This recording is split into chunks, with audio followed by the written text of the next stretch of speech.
Hi, I'm Rationale, and I'm talking to Euphoria magazine. First time doing a handful of shows in the US, It is indeed. and how are they going? They're going really well. The first one was in LA, and it was sold out, and it was really, really vibing. Then we went across over to San Francisco again, which we didn't expect to be sold out, but sold out on the day. Vibing again, Chicago, all really, really good cities, and just lots of love coming back for the music. So I'm happy. Yeah, best moments. And to be fan interactions of the city. Yeah, I'll tell you what, actually, yesterday we obviously played, no, that's a lie. The day before we played Chicago, and this one girl had flown from quite far away. I think it was Oklahoma, is that far away? That's far away, right? That's far. And it was trippy just realising that people put that much kind of interest in what it is that I do, you know? I mean, I know I'm over in America, but America's a large place, and to have somebody have that much faith in what you do and to come to a small show, just because they love it, all by herself as well, at 19 years old, like, the craziest thing, just made me feel really, really like, when I'm having a day like this, for example, my voice is trying to like die on me, or if I'm having a really tired day, or when I've had a bit of promo, I just need to remember sometimes that this means a lot to people. So yeah, that was a cool day. That's been a highlight, I'd say, big time. You just announced your debut album. Yeah, What yes. can you tell us about it? Oh man, it's 12 tracks long. It's been really hard to make, and I'm just really excited about the fact that there's lots of music on there that people haven't heard. I mean, there's some stuff on there that might make it from this show today, but some of the stuff isn't even stuff that I'm playing live, and that's really, really exciting in itself. I've pushed a couple of boundaries in terms of the style of stuff that I do. I think some people will be very surprised, because I think there's an idea of perhaps out there about what it is that I do, and there's just so much more in the tank. There aren't any collaborations in it per se. That's kind of been important to me to make sure I kind of established my first one with no collaborations, you know? Yeah, and I'm just happy to be kind of at the point where I'm going to finish a record that we can tour, you know, and it's a special thing, man. I think, musically speaking, I always pick up on the influences that I picked up around the house from my mum, who was a massive record collector. She was into like Fela Kuti, Donny Hathaway, Prince, like really odd things as well, like this guy called Pat Metheny, who's a guitarist, really odd jazz stuff. And it's stuff that I've not even necessarily put as much as I'd like to into my music quite yet.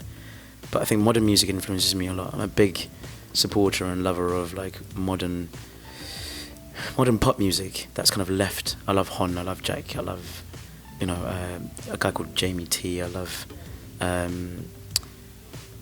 James Blake is a massive influence. I think he's absolutely amazing. I think he's innovative in everything that he does, you know. But I like to take those influences and mix them with whatever is that is me and create my own lane if I can, you know. Which song are you enjoying playing live? At the moment, I'm really enjoying playing the Maya, which is probably my least popular track because, yeah, same here. Like, I mean, it's just such a cool vibe. It sets the tone differently, and then Re-Up is also really, really fun. Even though we don't have, there's a girl called Zena Kitt, who's a friend of mine. Weirdly used to be my lawyer. And I remember I was like one day like wanting to find the right tone for this song, and she was around, and she was like, oh, can I try it? And we spent the day in the studio having a bit of fun. I can't say, but we were having a couple of drinks, and we were just almost making a joke out of it, going and making it like a weird relationship between two people, and it worked out. So we actually got her to do it coincidentally live in LA last week, and it just, yeah, it went down really, really well. Really, really cool. Yeah. So all or a lot of the shows that you played here were sold out, which is awesome. Yeah, that's cool, man. Were you surprised by the response to come all the way here and have such a warm welcome? Yeah, if I'm really honest, and I need to stop telling people live that I'm surprised that they're all there, because I don't think that shows confidence. But I find it completely surprising, because I don't expect to see my music trailing over to this country and then it getting numbers into the room. But at the same time, it means I feel like I've got to perform as best as I can. So yeah, it's a wicked thing. And you were happy to Yeah. that was a little nuts. Yeah, it's quite weird. I mean, who's not a Pharrell fan? I grew up listening to Pharrell and wanting to make music just like him. At one point I was making exact carbon copy beats until I realised that was basically just plagiarism. But yeah, it's nice to be tipped by people, and especially people that you respect, you know. And hopefully one day I can do something with him. So you're all the way from London. I've never been to London, and No, I'm dying to go. you have to go. So if I were to come with you for a day, Yeah. where would you take me? I would probably go to Shoreditch. And you check out. It's like the Williamsburg of London. Yeah, totally. A melting pot. There's a place called the Old Blue Last, which is a cool kind of like tavern that has great bands that perform, really small, but quite nice. There's a place called Heaven. Is that the venue? Yeah, Okay. yeah, it's a really cool venue to go to. Take you down to Ridley Road Market for like some food, really authentic Caribbean food or Sweet. authentic kind of like Asian food. It's really cool, man. You'd like it. So who's your go-to artist to listen to right now? At the moment, oh man, it's weird. When I've been making my own music, it's been tough to try and listen to people, but there was one record that I listened to the other day, which was Skepta's record, which is like this kind of grime artist from the UK who's just broken through over here and everywhere. I'm listening to Drake's new cut a lot because I think it's an interesting one. I've always been a fan, but this one's getting into it is a totally different ball game. It's kind of like he's made a hip hop record and just doesn't care and has a couple of jams in there that are going to get people going.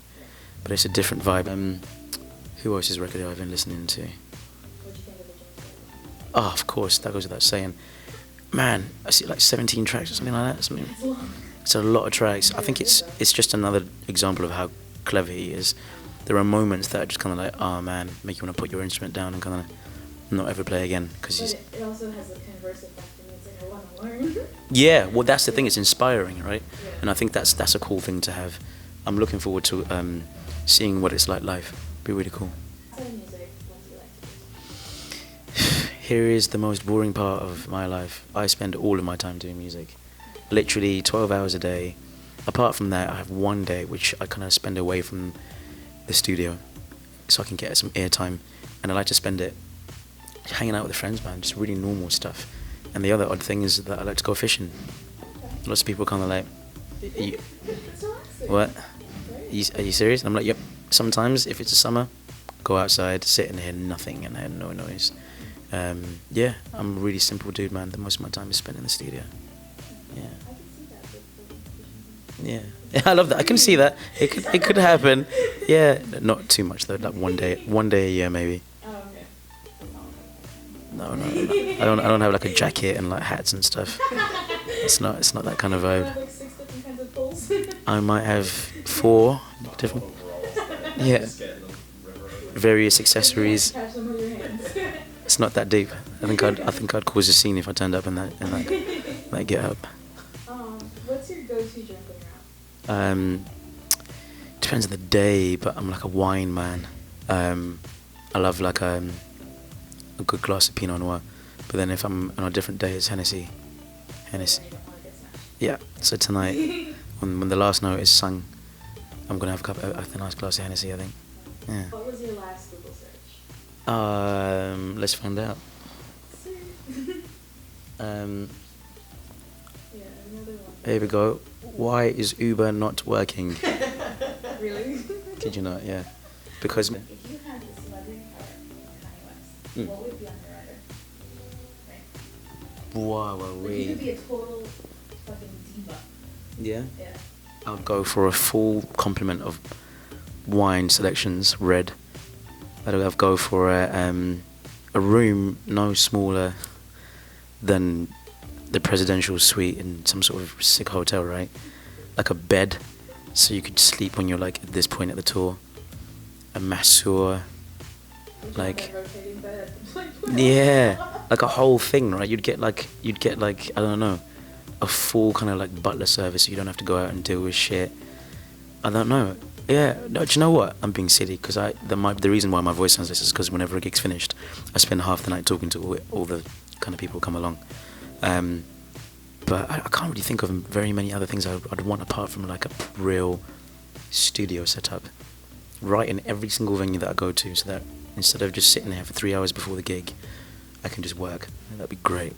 It'd be amazing. I feel like a tour bus, like if you guys haven't been, been like a huge studio, but it's gonna be like Yeah. train.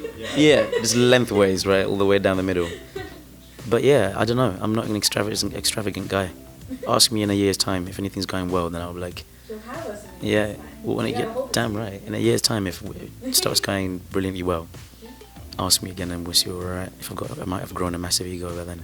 Until then, I'm just gonna be plain old me, really. You seem like a people No, man, you never know.